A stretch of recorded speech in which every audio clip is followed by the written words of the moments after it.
الحمد لوليه والصلاة على نبيه والوزن والعضل والفضل والنظم والعظم بالجزم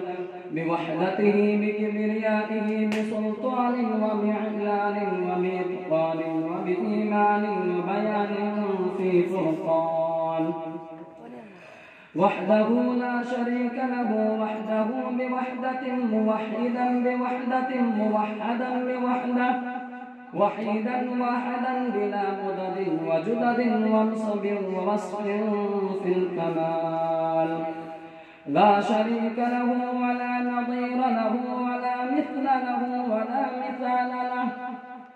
ولا وزير له ولا مقارن له ولا مكاظم له ولا مداني له ولا مضاري له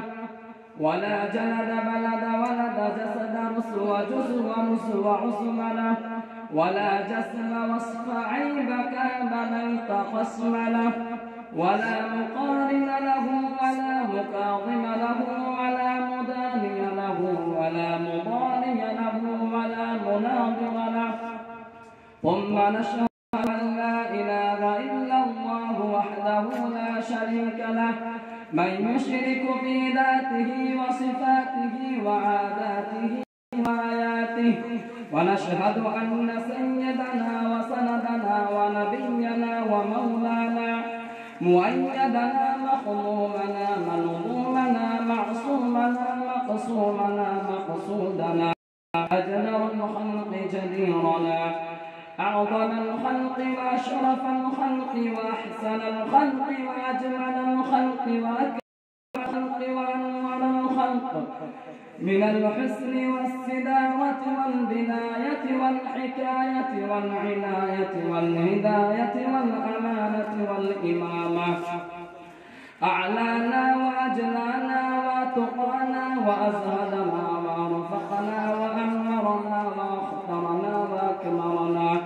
أحمر أنور أجمل أطفل أوثق أنور أجمل أكمل له ثم نشهد أن حبيب ربنا وصندنا محبوب جدلنا ووصلنا ووصلنا إيماننا مبين فرقاننا هذه سبيلنا رونق جدراننا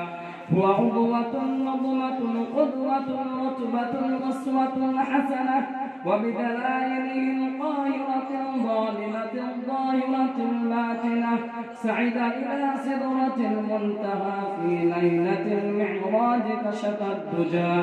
ثم دنا ثم دنا ثم دنا تدلى فكان قاب قوسين أو أدنى